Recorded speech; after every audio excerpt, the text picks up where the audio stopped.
hear the song that we're singing. Come on, get happy.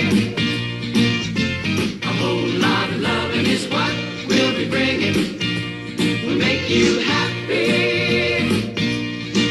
We'll make you happy.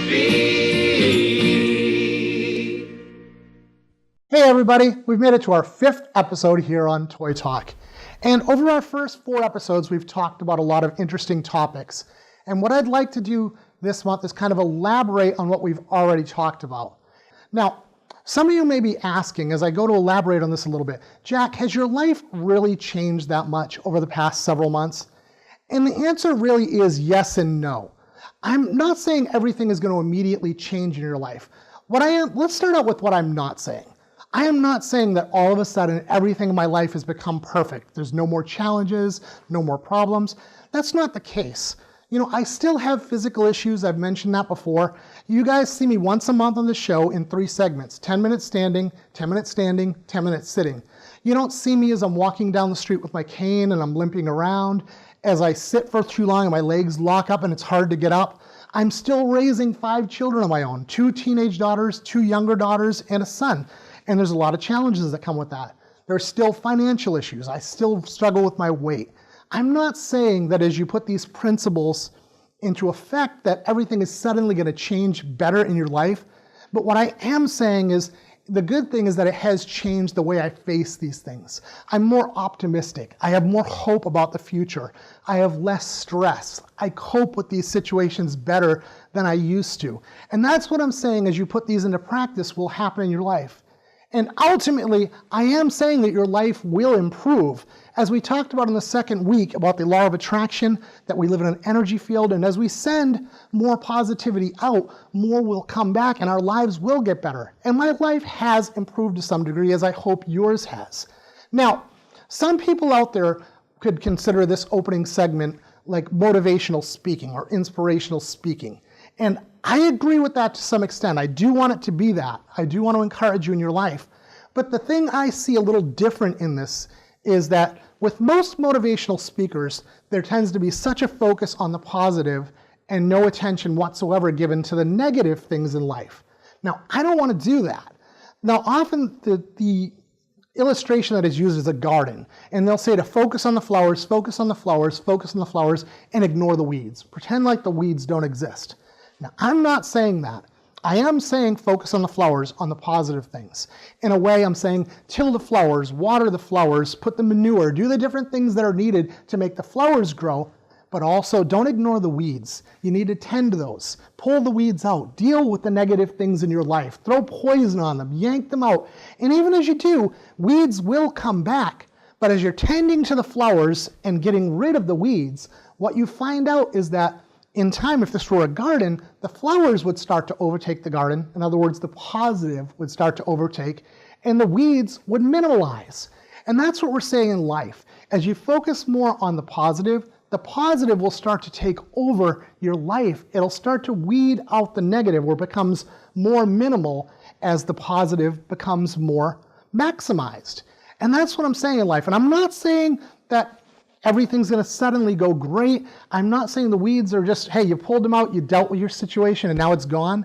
You know, I can guarantee you if you don't keep dealing with it, it'll eventually come back and start to overrun things. In life, you know what? There are always going to be problems. There's always going to be situations. It's the world we live in. Things happen. But as we focus more on the positive things and we try to, just do things right in our lives, and we focus on the positive and pay less attention, but deal with the negative, eventually your life will become better. And, as we've talked over these last several weeks, a lot of the topics have been rather spiritual or mystical, other than seeking your personal legend. And I do continue to encourage you to find things you love to do and spend time doing those. But I want to say it's not always something spiritual. It's not breathing techniques or meditating. Sometimes all we need to do is find a way to relax, to not be focusing on our problems for a little while. And that can be simple things in everyday life. Sit down, play some games with your kids, watch some television, read a book, or something that always shuts you out for about 2 hours from the problems of life would be watching a movie. Now, when you're in a theater, How often are you sitting there worrying about the bills or worrying about the kids? No, you're focused on the movie up on the screen and seeing what's going to happen. So I want you this week to grab some popcorn, kick back and relax, because this month, Toy Talk goes to the movies.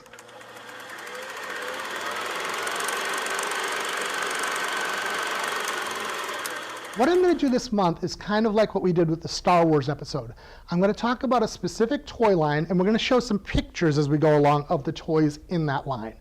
And what I'm going to talk about this month is my favorite movie series of all time, Rocky.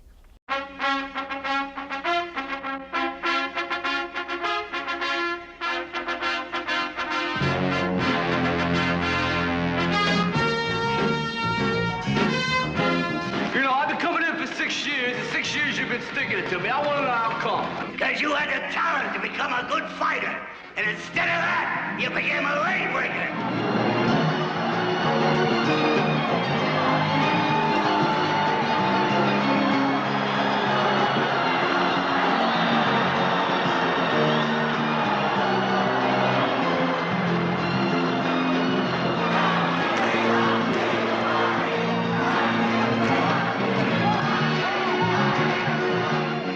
Now I know as I said that, some people cheered and other people moaned, and thus is Rocky. The original Rocky movies where he was a fighter ran from 1976 to 2006. It covered 30 years and 6 movies. And if you count the Creed movie in 2015 and Creed 2 coming out this year in 2018, Rocky has spanned 42 years. And in that time, 6 different toy lines have tried to be produced, and they were not very successful until Jakks Pacific's. Now, there was one toy that did fairly well. In 1983, Remco put out a figure of Hulk Hogan as Thunder Lips that sold very well and has become collectible. But it wasn't until Jakks Pacific in 2008 released a full line of Rocky figures covering all 6 movies to that period of time. And this line ran from 2006 to 2008, and it covered Rocky throughout his entire movie life, from Rocky 1 to Rocky Balboa. And they had several figures. They had Rocky in his leather jacket and hat from the first movie. They had him in his boxing trunks, where he wore the red and white trunks in the first movie. They had him in his jogging suit. They went on into the second movie and had him in his black and gold boxing shorts with the stallion printed on them. They had him when he tried to make a commercial, and he was dressed as a caveman in the tiger striped shirt. And they had him in, they just kept going. They had him in the red, white, and blue shorts that were given to him by Apollo Creed. They had him just in several different, just pretty much every incantation of his 6 films. And they didn't stop at Rocky. Jakks Pacific went on to do all of Rocky's opponents. They had Apollo Creed. They had Clubber Lang, who was played by Mr. T. They had Ivan Drago from Rocky IV. They had Tommy the Machine Gun, and Mason the Lion Dixon, the last person that Rocky actually fought in one of the actual Rocky movies. And they still did not stop there. They did the secondary characters. They did Adrian. They did Polly. They did Mickey. They even did Duke, who originally managed Apollo and then Rocky. And then they did the figure that has become the most collectible of all from the Jakks Pacific line. The figure was meat. Yes, you've heard that correctly. Now, if you remember in the original Rocky movie, Rocky went into the freezer and he would punch the sides of beef to train. And they made a figure of the sides of beef, of the meat, for the Rocky figures to be able to punch on. And from a business perspective, this was a brilliant move. Because you got to understand, whenever you do a toy from a movie line, you have to pay royalties to the actor that portrayed the character, to the company that made the movie. With meat, they didn't have to do any of that. No actor can say he portrayed meat. No company can say they created meat. Meat is just meat. And like I said, that's become the most collectible figure. And I don't know what the future holds for Rocky movies or Rocky toy lines, but for now we can rest assured and be comfortable in the fact that from 2006 to 2008, Jakks Pacific gave us a very good and complete line of Rocky toys. Now stay tuned for these next few messages, and we'll be back with our guest for this month. Ooh, and Rocky Balboa is taking the beating of his life. Who keeps ringing that bell? I can't concentrate. It's over, Rock. Now that it's over, just give me something to drink. There ain't nothing on ice till I say it now. Lipton Briscoe stay here. Except maybe this. Samoa needs a miracle. Yo, that's rich, baby. Get in there. Send some of that for the sequel. My guest this week, I really could have had on for any topic in regard to pop culture and especially geek culture. He could have been on for like card type gaming, like Magic the Gathering. We could have had him on for a video game episode. But as it were, we brought him on for our talking about the movies. Toy Talk goes to the movies. So this week's guest, let's welcome Shane Sanford. Hey everybody, how Now, are Shane, you? every time I see you, especially with your son, I want to just start with the nah, nah, nah, nah, nah. You know, there comes Sanford and son walking down the road. You know, I get it all the time. I'm Like, sure you do. Right off the bat, give me about 5 of your favorite films. 5 of them. I won't say top 5 because I know my top 5 can change every day. That's tough. So Don't give me your favorite. We'll talk about that in a little while. okay. All right. So we've got Willow. Willow, definitely. Can we count the 2 Guardian movies as one movie? We can do that. You know, that one of the things I thought was great when Frank Rich was on for the Star Wars episode is he said he views the whole thing as one story, not as individual Yeah, films. absolutely. And great way to do that for a lot of Absolutely. stuff like that. Labyrinth. Labyrinth is good. I mean, that's definitely the most off-the-chart, different kind of Henson film. David Bowie brings great joy to everybody's life. Yeah. Did for many years. Yeah, which is Yep. unfortunate. Yeah, And then Star we've Child. also got The Dark Crystal. Mm-hmm. I love that movie. It's tough to show to my kid because it is, dark. They call it Dark Crystal So for a reason, yes. I saw it at his age, and I was a little mortified at the time, but as it grew on Dark me. film, it is. It's yeah. a very dark film. Definitely getting into kind of a theme here. Yeah, Very absolutely. similar I kind type of films. clump them all together. Yeah. And then you've got, I know you didn't want to talk about Star Wars, but Gotta mention Empire them. Strikes Back. Definitely That makes is a most classic. lists. Yeah. And I hate to say this, and I do not mean to tick off a lot of other Star Wars fans, Okay. but I thought Rogue One You've mentioned that was your favorite film. had outdone it.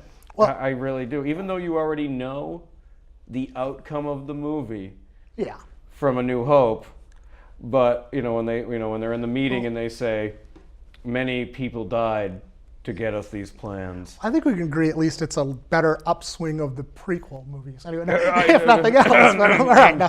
No, Hayden Christian, and I apologize. But, you've got more money than me. I go in a different realm. I mean, I love all the pop culture films, obviously, these Star Wars, everything that everyone's, all the superhero type films. But I Absolutely. mean, when I sit down and I say like my top 5, the ones that always make it in the top 5, we have nothing to do with that. My number 1 is always Rocky. I'm a big fan of the original film. Excellent. Just huge. And Grease and Guys and Dolls always wind up in there. Not my usual type of genre, but they just Who knew? they get in there, And Guys and Dolls, I think, was the first play I ever acted in, so I think it kind of had a soft spot for me. Oh, really? But the story behind it, that first when I saw the film, I had that audition coming up, and I was about 20 years old and 21. And I had all these guys that we used to go clubbing together, what kind of party guys, everything. About 21, and I'm telling them, I got to watch this film. I got an audition tomorrow. So these guys are all grumbling, I don't want to watch this old 50s musical.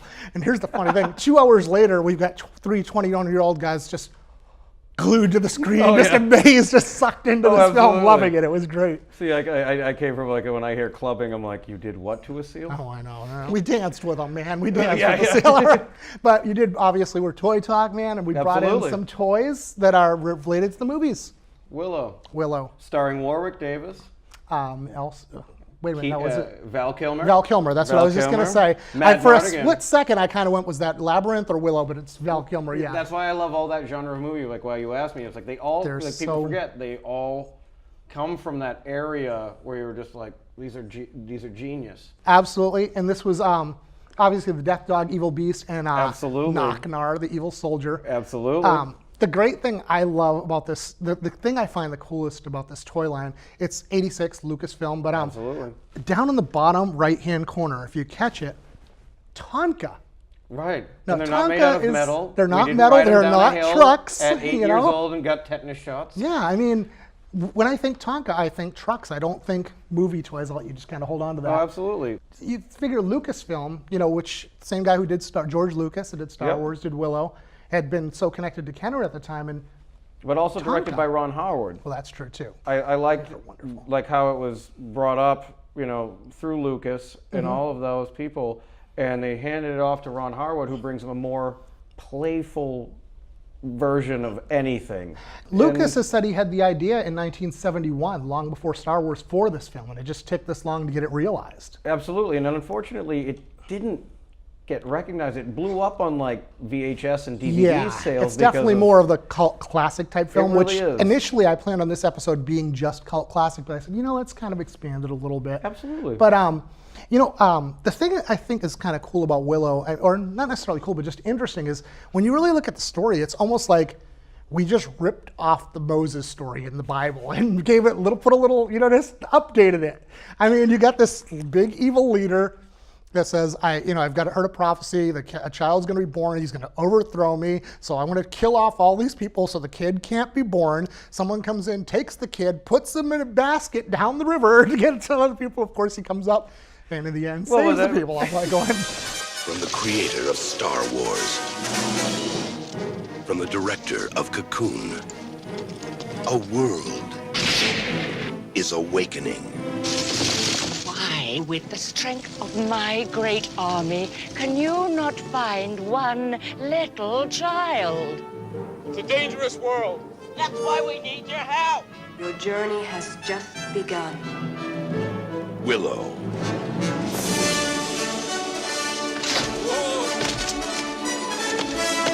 Heroes come in all sizes. But adventure doesn't come any bigger than this. Find the child. Find the child. We are not afraid of you. After them! You're gonna get us killed.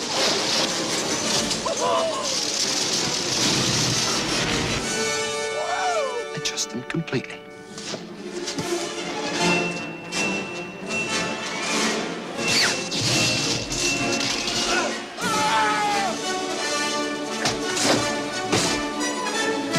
The next great adventure. You are great. Willow.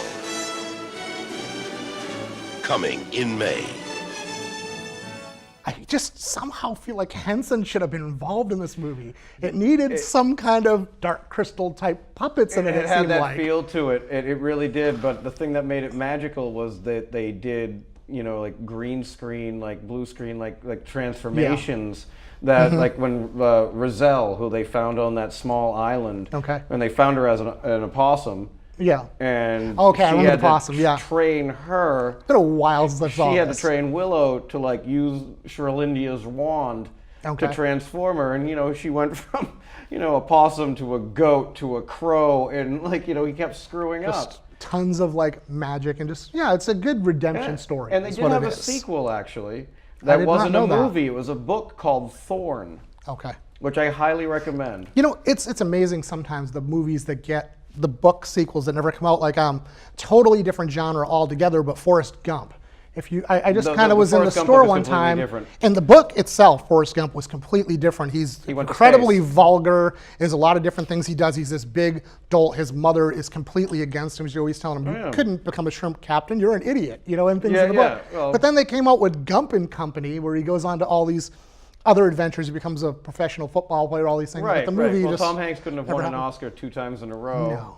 But the thing I loved about Gump and Company, the book itself, was it wasn't even the book. I loved the opening line. It just starts out by Forrest saying, if anyone ever offers to make a movie about your life, don't let them do it. They'll just F it all up.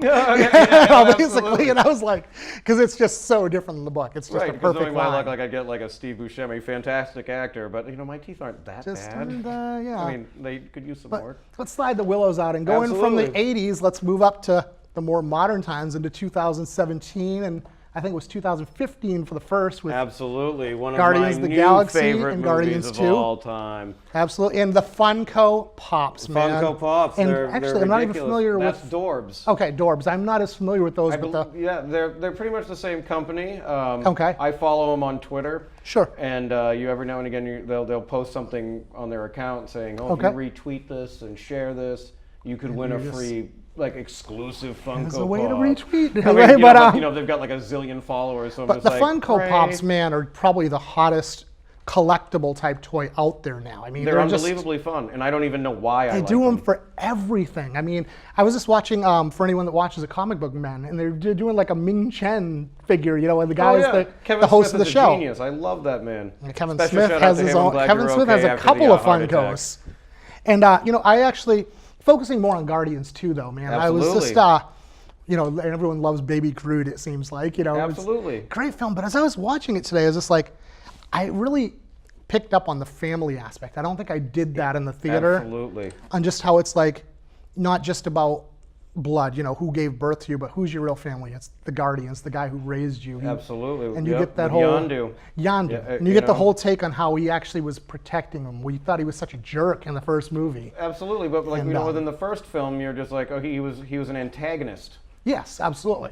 But you know, but as the movie went on in the first one, it became, you know, like an anti-hero, and you're like, oh, I really like this guy. Yeah, he's that exactly. And, like, you know what I mean? Like when he's in that scene going, "Eh, boo boo boo boo boo boo," and like messing that other guy up, you know. And he's the kind of villain that you don't hate. He's the guy you want to like. Yeah, exactly. And you get the reason to like him at the end of this film. Absolutely. Which is what's great. I'm Mary We were talking Poppins, about that y'all. yesterday.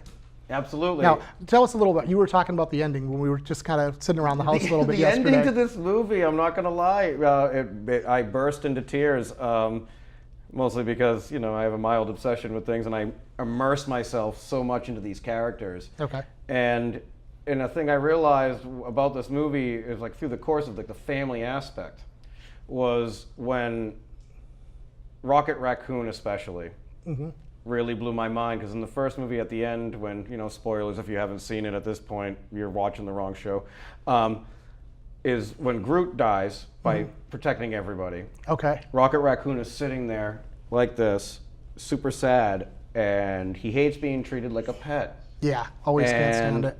At that point, Drax just leans over, and he's holding the stick of Groot, and just puts his hand on Rocket Raccoon.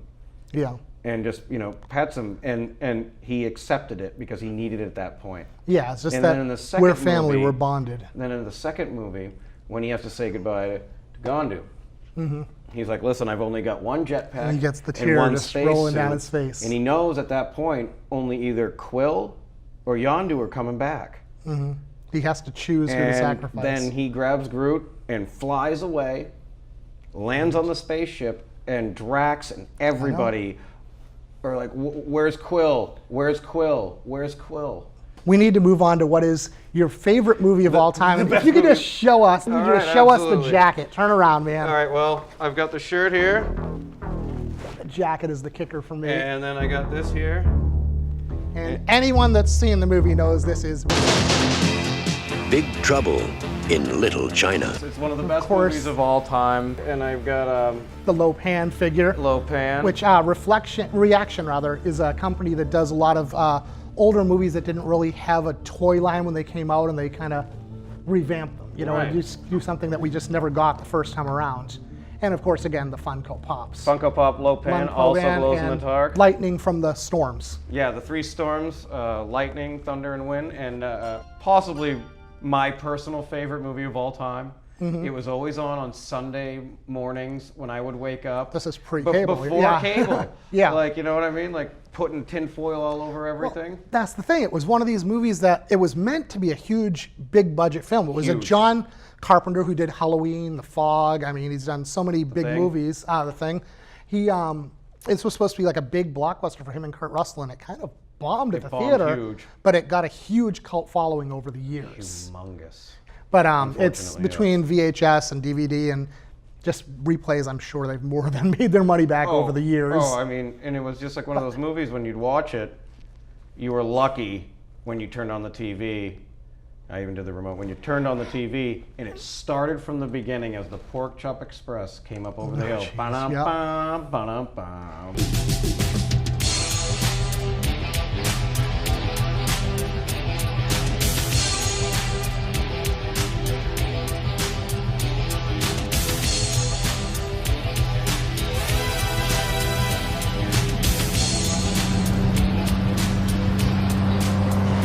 Jack Burton and the Pork Chop Express, and I'm talking to whoever's listening out there. It's such a simple storyline. It's just save the girl. Yep. You know what I that's mean? The all it girl is. gets kidnapped, and let's go on this big adventure to save her. And you had mentioned this to me before, and I watched this film again yesterday to kind of update myself because I hadn't seen it in a while.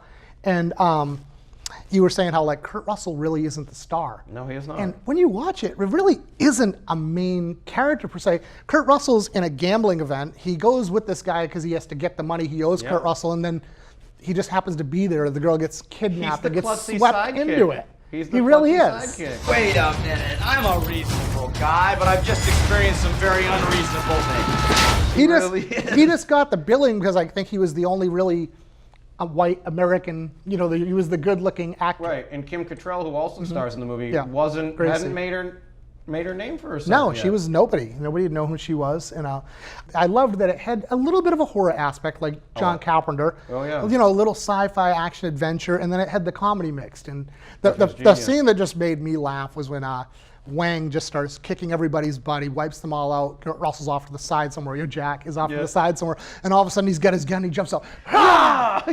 Everybody's already down. They're just gone. One of my favorite scenes is when Kurt Russell's Jack Burton. He's like, all right, we're going to get everybody out of here. And what you think is the apex of the movie when they rescue all the girls, from that hotel, wherever it is. And he opens the door. He's like, all right, just follow me. Stay right behind me. He opens the door and they're all just standing there. And he shuts the door and he goes, everybody hide. Hide, yes. And then that's when it kicks into, everybody's getting their butt kicked. Butt kick, yeah.